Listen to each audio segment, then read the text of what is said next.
Blood is supposed to be thicker than water, but for Ravenna, it was only the ink used to sign away her life. The rain did not fall in droplets. It descended in heavy rhythmic sheets that drummed against the ancient stone of the border bridge. Ravenna knelt on the cold masonry, the rough hemp of the ropes biting into her wrists. Every time she breathed, the smell of wet earth and copper filled her lungs. Ahead of her, the two men she had once looked up to, her brothers Victor and Sterling, stood huddled under a black umbrella, their eyes darting nervously toward the mist on the far side of the ravine. They didn't look at her. To them, she wasn't a sister or a person. She was a $3 million line item on a ledger, a sacrificial lamb offered up to keep the creditors from their door. The story opens on a desolate cobblestone bridge under a heavy gray sky. Ravenna kneels in the rain, her hands bound by thick ropes, watching her brothers, Victor and Sterling, greedily clutch bags of silver. Across from them stands Dante, a colossal figure in wolf-crested armor and a heavy velvet cape, whose steel-gray eyes fixate on her with an intensity that isn't cruelty but recognition. The narrative establishes that while her brothers believe they are discarding a burden, they have actually delivered a witch queen to her rightful throne, setting the stage for a transformation from property to power. Thank you for sticking around with me, and welcome back, my wonderful story family. If you're already hooked in for today's story and ready to enjoy it, click subscribe and let me know in the comments where you're watching from. Because tomorrow, I will be giving you another story just as interesting as this one. And you don't want to miss it. Now back to the story. The Vane estate had been dying for years, but tonight it finally smelled like a corpse. Ravenna stood in the doorway of her father's study, watching rainwater drip through a crack in the ceiling and pool on the warped hardwood floor. The chandelier above flickered with each gust of wind that rattled the windows, casting shadows that danced like restless spirits across walls stained with water damage and neglect. 6 months since her parents' car had plunged into Thornwood Ravine. 6 months of watching her childhood home rot around her while her brothers picked the carcass clean. "Close the door, sister." Victor's voice slithered from behind their father's desk. "We have business to discuss." She stepped inside, her bare feet silent on the cold floor. Victor had claimed their father's chair like a throne, his sharp features illuminated by the desk lamp's amber glow. Sterling perched on the window seat, swirling whiskey in a crystal glass that had belonged to their grandfather. They looked like carrion birds, patient, hungry, waiting for something to finish dying. "It's nearly midnight," Ravenna said. "What business couldn't wait until morning?" "The urgent kind." Sterling smiled, and there was nothing brotherly in it. "The syndicate has called in father's debts. All of them. Apparently, he borrowed rather heavily against our good name." Ravenna's stomach tightened. The syndicate was a whispered name in their world, a coalition of wolf packs and darker creatures who dealt in debts that couldn't be measured in money alone. How much? More than the estate is worth. More than everything we own combined. Victor steepled his fingers, his eyes catching the lamplight like a predator's. "But they've offered us an alternative arrangement." "What kind of arrangement?" The brothers exchanged a glance heavy with meaning. Sterling rose from the window seat, moving toward her with the languid grace of a snake approaching a mouse. "It seems the alpha of the ironclad pack has been looking for something specific. Something father promised him years ago, when you were barely old enough to walk." The cold in Ravenna's stomach spread through her veins.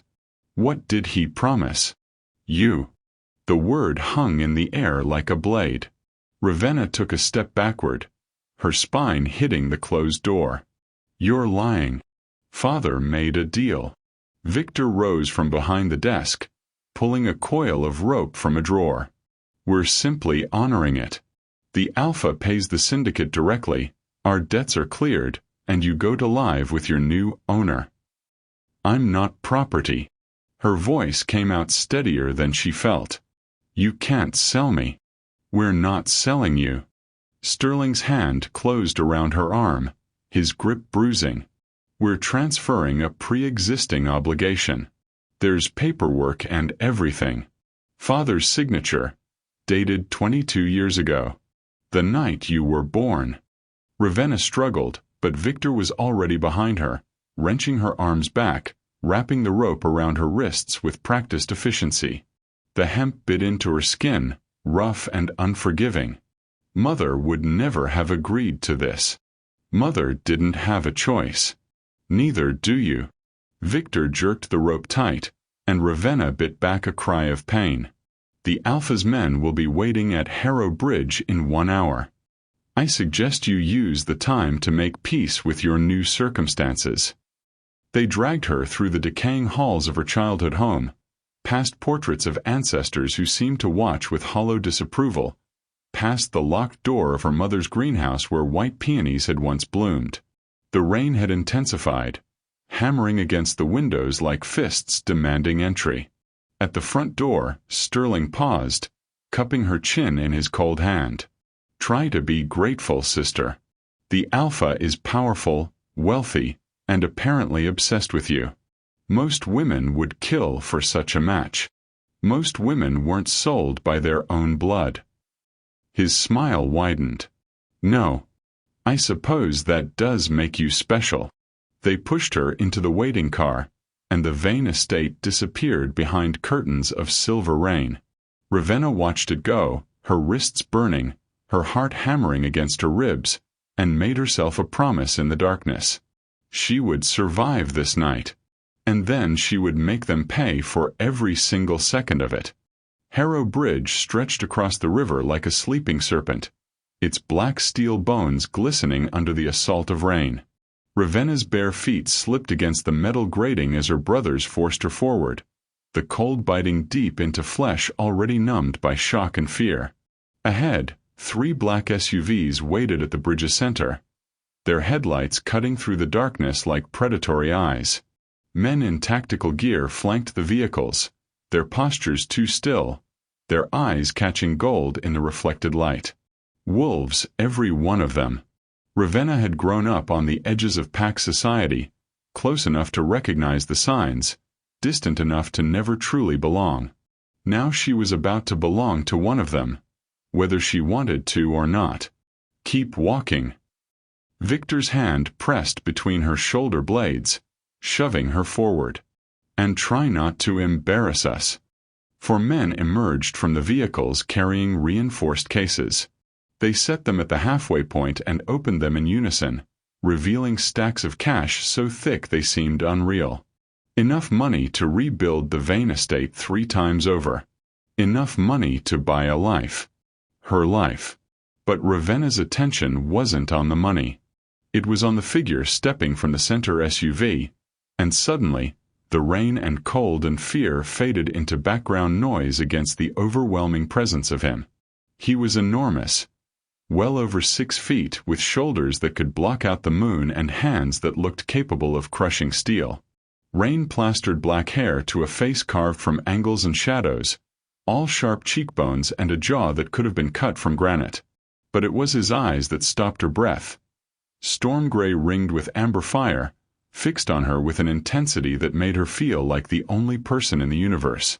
He walked past the money without a glance, past his own men, past her brothers, who stepped back instinctively despite their bravado. He stopped 3 feet from where she knelt on the rain-slick grating, and the weight of his gaze pressed against her skin like a physical touch. "Stand." His voice was deep enough to vibrate in her chest. Ravenna lifted her chin and stayed exactly where she was. Something flickered in those remarkable eyes. He crouched before her, bringing their faces level, and she caught his scent beneath the rain. Cedar smoke, wild earth, and something darker. Something that made the hair on the back of her neck stand up. "You don't kneel," he observed. "Not by choice." "No. I imagine not." He reached for her wrists, and she flinched despite herself. But his fingers only found the ropes, and one sharp tug later, the hemp fell away. "I'm not here for their money, Ravenna." The sound of her name in his voice did something strange to her pulse. "Then why are you here?" "Because I've been dreaming of you for 10 years. He rose, extending his hand. "Every night since I was 18. Your face, your voice, the way you fight when you should run. I've been searching for you across 3 continents. Ravenna ignored his offered hand and pushed herself upright on shaking legs. "Dreams aren't real. These are." His eyes traced her face like he was memorizing it, like he was confirming something he'd already known. "I've painted your face 1,000 times. I knew you before I ever saw you. And now I've retrieved what was always meant to be mine." Behind her, Victor's voice cut through the rain. "The payment, Alpha Thane. Take it and leave." Dante didn't look away from her. "If I see either of you again, I'll paint this bridge with your blood." His coat settled over her shoulders before she could protest, heavy and warm and saturated with his scent. His hand pressed against the small of her back, guiding her toward the waiting vehicles. "Where are you taking me?" "Home," he said simply. "Where do you belong?" The ironclad compound rose from the foothills like a fortress built by ancient giants. Ravenna watched through rain-streaked windows as they approached, her fingers unconsciously clutching the lapels of Dante's coat. Massive walls of reinforced concrete stretched toward the clouded sky, topped with guard towers where silhouettes prowled against the lightning-flashed darkness. Beyond the walls, buildings grew from the mountain itself, a fusion of old stone and modern steel, a monastery turned military stronghold. "It was a sanctuary once," Dante said from beside her. "Now it's something else." She didn't respond. Silence had become her armor over the past hour, the only defense she had against this man who claimed to know her through dreams, who looked at her like she was something precious and terrifying all at once. She didn't trust his gentleness. In her experience, gentle hands always turned cruel eventually. The compound swallowed them whole. Iron gates sealed behind the convoy with a finality that echoed in Ravenna's bones. Soldiers in tactical gear snapped to attention as Dante emerged, their eyes tracking her with curiosity and something that might have been reverence. He led her through corridors of stone and steel, past doorways that breathed warmth and light, until they reached a wing where the architecture softened into something almost beautiful. Her room was on the 4th floor, positioned at the corner where 2 walls of windows met. Dante opened the door and stepped aside, waiting. Ravenna crossed the threshold and stopped breathing. White peonies filled every surface. They cascaded from crystal vases on the dresser, climbed in delicate arrangements along the windowsills, and scattered their petals across the white bedspread like fresh snow. The scent wrapped around her, familiar and devastating, and suddenly she was 12 years old again, hiding in her mother's greenhouse while her brother's cruel laughter echoed through the halls. "How?" The word emerged broken. "How could you possibly know?" "I told you." Dante remained in the doorway, giving her space she hadn't asked for but desperately needed. "I've dreamed of you for a decade. In one vision you were young, 15 perhaps, crying in a room full of white flowers. When you touched one of the petals, you smiled, and I understood they meant something important to you." Ravenna's grandmother had planted those flowers. Her grandmother, who had died when Ravenna was 15, had been the only person in her family to show her genuine love. She had spent that anniversary sobbing in the greenhouse, touching the petals her grandmother's hands had once tended. "That's impossible," she whispered. "And yet," Dante's voice was soft, almost tender. "Here we are." She turned to face him, searching for the catch, the cruelty hiding behind the careful consideration. "What do you want from me?" "Tonight, nothing but your rest." He gripped the door handle, preparing to leave. "Tomorrow we'll talk about futures. For now, sleep. You're safe here, Ravenna. Perhaps for the first time in your life." The door closed with a gentle click. Ravenna stood among the flowers, her dead grandmother's flowers, and tried to reconcile the monster she'd expected with the man she'd met. She didn't succeed. Dawn crept through the windows like an unwelcome guest, bringing pale light and the sound of boots in the corridor. Ravenna had barely slept. She'd spent most of the night cataloging the room, searching for hidden cameras or locked doors, finding neither. The clothes in the closet fit her perfectly. The books on the shelves included her favorite authors. Every detail felt like evidence of an obsession she couldn't quite understand. The knock at her door was perfunctory, followed immediately by its opening. The woman who entered was tall and silver-haired, with the kind of muscular build that spoke of violence as a vocation rather than a hobby. She wore tactical clothing like a second skin, and her eyes, cold, assessing, hostile, swept over Ravenna with undisguised contempt. "So," she said, "the Alpha's new pet is awake." Ravenna set down the book she'd been pretending to read. "I don't believe we've met. Blair, head enforcer." The woman stalked into the room, her boots heavy on the hardwood. "Which means I'm responsible for protecting the Alpha from threats, including pretty little traps wrapped in damaged goods." "I'm not a trap." "No." Blair smiled, and it was all teeth. A girl sold by her own brothers, from a disgraced bloodline, suddenly occupying the Alpha's personal wing? Please. I've seen this story before. It always ends with someone bleeding. Ravenna rose from the chair, refusing to be looked down upon. "If you have concerns about my presence, I suggest you take them up with your Alpha.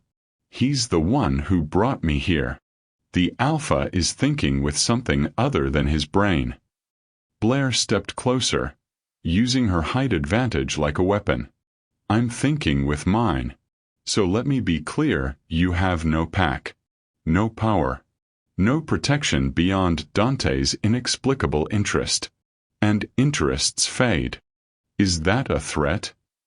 "It's a promise." Blair's hand shot out, gripping Ravenna's chin, forcing her face upward. "When he gets tired of his new toy, I'll be here. Waiting. And I won't be gentle." Ravenna's heart hammered, but she kept her voice steady. "Take your hand off me. Or what? You'll cry." Blair laughed. "You're nothing but a pet, sweetheart. The sooner you accept that." "I said." Ravenna grabbed Blair's wrist, her grip surprising them both with its strength. "Take your hand off me." For a moment, neither moved. Then Ravenna twisted, a self-defense move her grandmother had taught her years ago, and Blair's hand fell away. The enforcer's eyes widened, surprise first, then something that might have been reassessment. "I am not a pet," Ravenna said quietly. "I'm not property. And I'm not going to be broken by women with more muscle than sense. If you want to test me, enforcer, test me. But don't expect me to make it easy." Blair studied her for a long moment. Then, unexpectedly, she laughed, a genuine sound, rough but real. "Maybe you have a spine after all. We'll see how long it lasts." She left without another word, and Ravenna released the breath she'd been holding. Her hands were shaking, but her voice had been steady. She was beginning to learn that the two didn't have to match. 3 days passed in strange suspension. Ravenna explored the compound in cautious increments, mapping exits, cataloging faces, and testing the boundaries of her new cage. No one stopped her from wandering, though eyes followed her everywhere. The wolves of the ironclad pack treated her with wary respect, as though she were a loaded weapon they didn't quite understand. Dante gave her space. He appeared at meals, asked about her comfort, and offered conversation she rarely accepted. He never touched her beyond the occasional guiding hand at her elbow. He never demanded anything. The restraint should have been reassuring, but instead it made her more suspicious. In her experience, patient men were simply waiting for the right moment to strike. On the 4th morning, He found her in the library. "Come with me," he said. "There's something you should see." She followed him through corridors she hadn't yet explored, deeper into the compound's eastern wing, until they reached a section that felt older, quieter. A single door stood at the hallway's end, reinforced with iron that had turned green with age. "No one has been inside this room but me," Dante said.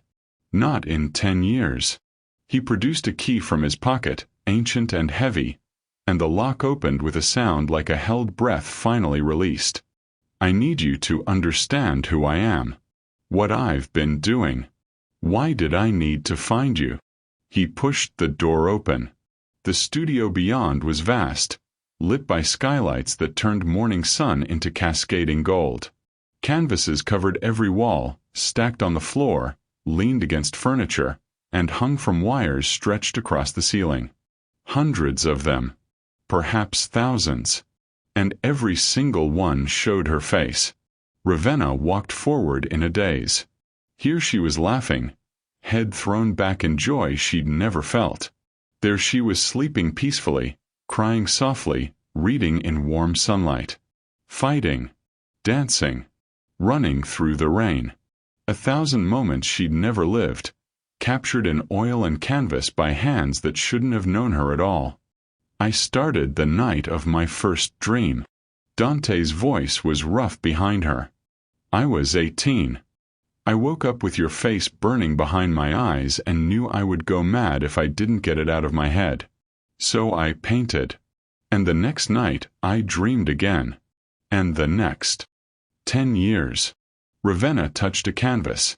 Her own face at perhaps 16, surrounded by white flowers. The greenhouse dream. Her grandmother's death anniversary. "You've been painting me for 10 years. Every night. Every vision. Every version of you I've ever seen." He stepped closer, close enough that she could feel the heat of him at her back. "I didn't know your name. Didn't know where you were. Only that you existed somewhere and that I had to find you. This is—" She turned to face him, searching for the word. "Madness." Yes. His eyes held hers, storm gray and burning. Complete madness. And I would do it all again. Every painting. Every sleepless night. Every dead end and false lead. Because every dream led me closer to you. You don't know me. I know you fight when others would flee. I know you hide your pain because you think it makes you weak. I know you've never had anyone in your corner, and it's made you harder than anyone should have to be." His hand rose, almost touching her face before falling away. "I know you're afraid of me. And I know I'll spend the rest of my life proving you don't need to be." Ravenna's chest ached with something she couldn't name. "What do you want?" "Only what you choose to give." He stepped back, giving her space again, always giving her space. Nothing more. Nothing less. Nothing you're not ready to offer. She looked around the gallery of dreams, at a decade of obsession that should have terrified her. Perhaps it did. But beneath the terror, something else was stirring. Something that looked at this strange, patient, impossible man and wanted to believe. The summons arrived at sunset, carried by a messenger who smelled of politics and decay. Ravenna was in the garden when Dante found her, his face carved from stone, his eyes flickering with barely contained rage. "Counselor Baines is here.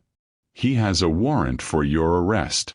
The world tilted beneath her feet. For what? Murder.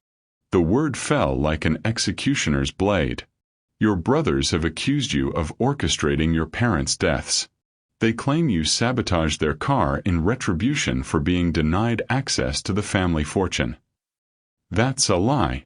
The denial came instantly, automatically, even as cold horror spread through her veins. "I would never. I loved them. They were the only ones who—" "I know." Dante's hand closed over her shoulder, warm and steady. "But Victor and Sterling have provided evidence. Documents. Testimony. The council is demanding I surrender you for trial. And if you don't, sanctions against the pack. Possible siege. His jaw tightened. They're forcing my hand. He led her to the great hall, where a thin man in council robes waited with a phalanx of guards. Councillor Baines had the look of a vulture. Patient, hungry, waiting for something to die. His smile when he saw Ravenna was all appetite and no warmth. "Miss Vane," he intoned, "you stand accused of conspiracy to murder in the deaths of Marcus and Eleanor Vane. Your brothers have provided compelling evidence of your guilt." "My brothers are liars." Ravenna's voice shook with rage, not fear. "They sold me to pay debts they created. They would say anything to. The evidence speaks for itself." Baines produced a folder, spreading photographs across a nearby table. Bank statements showing transfers from her personal account. Receipts for automotive tools. Text messages arranging secret meetings. Your own financial records. Your own communications. These are fabricated. A convenient claim. Baines nodded to his guards. "Take her into custody." Dante stepped between them, and the room temperature dropped 10 degrees. The power rolling off him pressed against Ravenna's skin like an approaching storm. "She is under my protection. She goes nowhere." Alpha Thane, the council's authority. The council's authority ends at my gates. Dante's voice had dropped to something barely human, a growl wearing words like ill-fitting clothes. "You will not touch her. You will not take her. And if your guards draw weapons in my hall, I will personally ensure they never draw anything again." Baines's smile never wavered. "You have 72 hours to produce evidence of her innocence. After that, we return with an army, and your protection becomes an act of war." He left with his guards, and the great hall fell silent. Ravenna realized she was shaking. 72 hours, she whispered. "That's not enough time." Dante turned to face her, and his eyes had gone full amber. The wolf barely leashed beneath human skin. "It will have to be. Because I am not losing you. Not now. Not ever." Jax worked through the night, his fingers flying across keyboards while screens flickered with cascading code. Dante's tech expert was a lean, nervous man who seemed more comfortable with machines than people. His workspace in the compound's basement looked like the inside of a computer. Wires and monitors and blinking lights covering every surface. Ravenna sat in the corner, watching him work, trying not to drown in the hope building in her chest. "Your brothers are idiots," Jax muttered around the energy drink straw clenched in his teeth. "They fabricated the bank transfers using Sterling's personal VPN. The digital fingerprints are all over the transaction logs." "Can you prove it?" "Already done."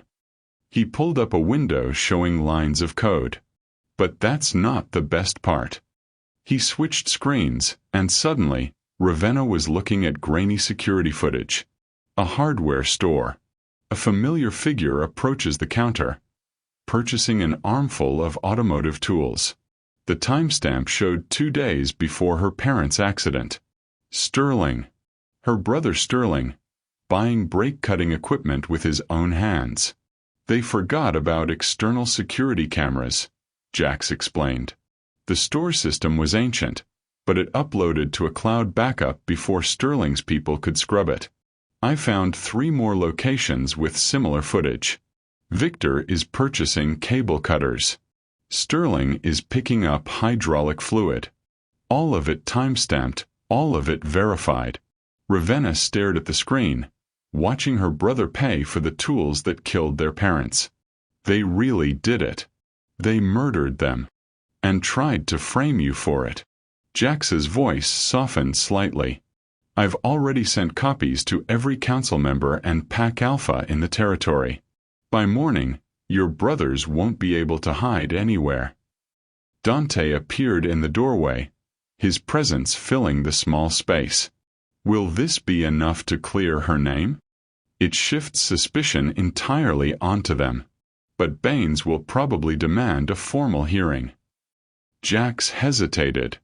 The old kind. The kind with sand and blood. Then we prepare for that too. Dante's eyes found Ravenna's across the room. Whatever it takes. She nodded, not trusting her voice. The evidence should have brought relief. Instead, she only felt hollow. Her brothers had killed their parents. Had planned it. Had executed it. Had tried to sacrifice her to cover their tracks. She had known they were cruel. She hadn't known they were monsters. The sand pit was older than the compound itself, carved into bedrock by hands that had been dust for centuries. Ravenna stood at its edge, watching torchlight dance across stone walls stained dark by generations of blood. The council had demanded a traditional hearing, trial by challenge, fought in the old ways, where truth was measured in violence and survival. Victor had invoked the right of combat, gambling that mercenaries could defeat what evidence could not. 7 fighters stood on his side of the pit. Professional killers, every one, their bodies marked with scars and their eyes empty of anything but purpose. Dante stood alone. "This is madness," Ravenna whispered to Blair, who had positioned herself at Ravenna's shoulder. The enforcer's hostility had thawed since the evidence emerged, replaced by something that might eventually become respect. He can't fight 7 at once. He's fought worse odds. But Blair's jaw was tight, though never with this much at stake. In the pit, Dante stripped off his shirt, revealing a torso mapped with old scars. His eyes found Ravenna's across the distance, and she saw something burning in them that made her heart stutter. "Begin," Counselor Baines intoned. The pit exploded into motion. Dante moved like water, like wind, like something elemental and unstoppable. 2 fighters fell before they could shift. Their attacks turned back on them with brutal efficiency. A third caught him with a slash across the ribs, and Dante responded by breaking the man's arm in 3 places. But there were too many. Too many angles, too many claws, too many bodies pressing the advantage of numbers. And Ravenna saw what no one else did, a shadow in the upper galleries, raising something slim and dark to his lips. A blowgun. No. Her scream came too late. The dart struck Dante's shoulder, and purple veins immediately began spreading from the wound. Poison. Fast-acting. Lethal to wolves. Dante staggered. Fell to one knee. The remaining fighters closed in for the kill. And something inside Ravenna shattered. Power erupted through her veins like lightning given form. Ravenna didn't think, didn't plan, and didn't understand. She only felt the fire building behind her eyes, the energy crackling along her skin, and the ancient something that had slept in her blood for 23 years finally, violently waking up. She leaped into the pit, and the world turned violet. Later, witnesses would describe what they saw: a young woman whose eyes blazed with purple fire, whose hands moved like weapons, whose very presence bent the air around her. Kinetic force exploded from her palms, sending 3 wolves crashing into stone walls with bone-breaking impact. A 4th rushed her, and she twisted, driving her palm into his chest. He flew backward and didn't rise. Victor was screaming orders. Sterling was running. The assassin in the gallery was already dead, struck down by Blair's thrown knife. But Ravenna registered none of it. She could only see Dante. She dropped to her knees beside him, her hands finding the poisoned wound. The purple veins had reached his chest, creeping toward his heart. His breathing was shallow, his skin was cold, and his eyes were struggling to focus. "Stay with me," she whispered. The power in her hands shifted, changed, became something warm instead of violent, healing instead of destroying. She didn't know how she knew what to do. She only knew that she couldn't lose him, wouldn't lose him, and refused to let this be the end. Light poured from her palms into his wound. The poison burned away beneath her touch, destroyed by magic that shouldn't have existed, that hadn't manifested in her bloodline for generations. The old power. The Witch Queen legacy. Dormant no more. Dante's eyes cleared. His hand found hers, gripping tight. "Ravenna," he breathed. "Your eyes." I know. She could feel it, the power still humming beneath her skin, the violet fire waiting to be called again. "I don't understand it." "I do." He sat up slowly, his wound already closing. The old blood. The hybrid queens of the vein line. It's been dormant for centuries. His hand cupped her cheek, his eyes full of wonder. "You're exactly who I dreamed you'd be." Around the pit, silence had fallen.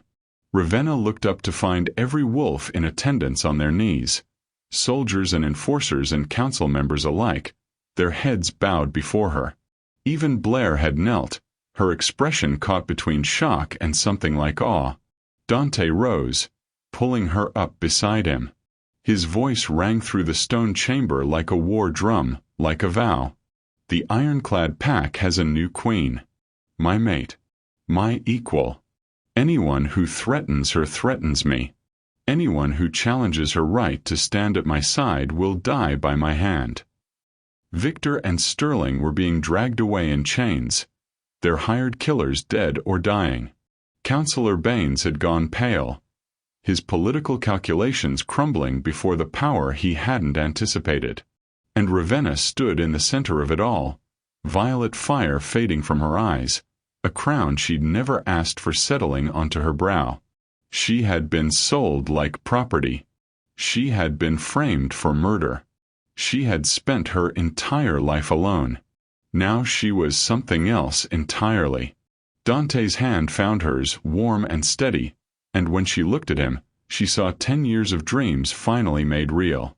He had painted her 1,000 times, had searched for her across continents, had waited for her with patience that defied reason.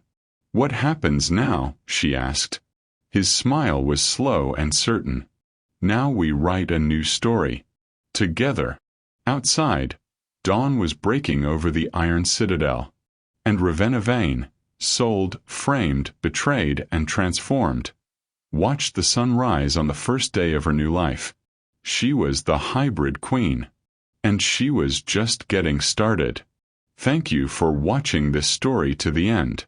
If you enjoyed the story of betrayal, magic, and sweet revenge, please hit the like button. It really helps the channel. And don't forget to subscribe to the channel so you don't miss the amazing new stories coming soon. See you next time.